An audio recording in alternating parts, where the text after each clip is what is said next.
উপকূল অতিক্রম করছে ঘূর্ণিঝড় রিমাল, ফলে তাণ্ডব চালাচ্ছে উপকূলীয় জেলা পটুয়াখালীর কলাপাড়া সহ বেশ কয়েকটি এলাকায়। এতে উপড়ে গেছে গাছপালা ও ঘরবাড়ি, তলিয়ে গেছে মাছের ঘের। রোববার রাত ৯টা থেকে শুরু হওয়া তাণ্ডব সোমবার সকালেও অব্যাহত রয়েছে, যার বাতাসের গতিবেগ ঘন্টায় ৯০ থেকে ১২০ কিলোমিটার। এর প্রভাবে উপকূলের বিভিন্ন জেলায় জলোচ্ছ্বাস সৃষ্টি হয়েছে, সেই সঙ্গে বয়ে যাচ্ছে ঝোড়ো হাওয়া।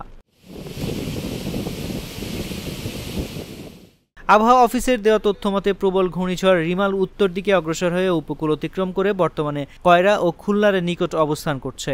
এটি আরও উত্তর দিকে অগ্রসর হয়ে ক্রমশ বৃষ্টিপাত বাড়িয়ে পরবর্তী ২ থেকে ৩ ঘন্টার মধ্যে কিছুটা দুর্বল হয়ে ঘূর্ণিঝড়ে রূপ নিতে পারে।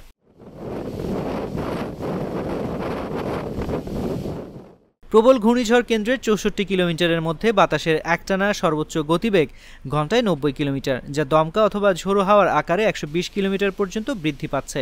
এ পরিস্থিতিতে পায়রা ও মোংলা সমুদ্র বন্দরকে ১০ নম্বর মহাবিপদ সংকেত দেখিয়ে যেতে বলা হয়েছে।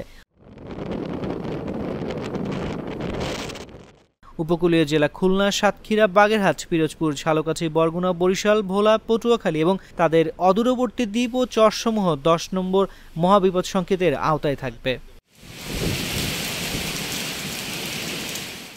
প্রবল ঘূর্ণিঝড়টির অগ্রবর্তী অংশ ও বায়ুচাপ পার্থক্যের আধিক্যের প্রভাবে উপকূলীয় জেলা খুলনা, সাতক্ষীরা, বাগেরহাট, পিরোজপুর, ঝালকাঠি, বরগুনা, বরিশাল, ভোলা, পটুয়াখালী, ফেনী, নোয়াখালী, লক্ষ্মীপুর, চাঁদপুর, চট্টগ্রাম, কক্সবাজার এবং তাদের অদূরবর্তী দ্বীপ ও চরসমূহের নিম্নাঞ্চল স্বাভাবিক জোয়ারের চেয়ে ০.৮ থেকে ১২ ফুট অধিক উচ্চতার বায়ু তাড়িত জলোচ্ছ্বাসে প্লাবিত হতে পারে।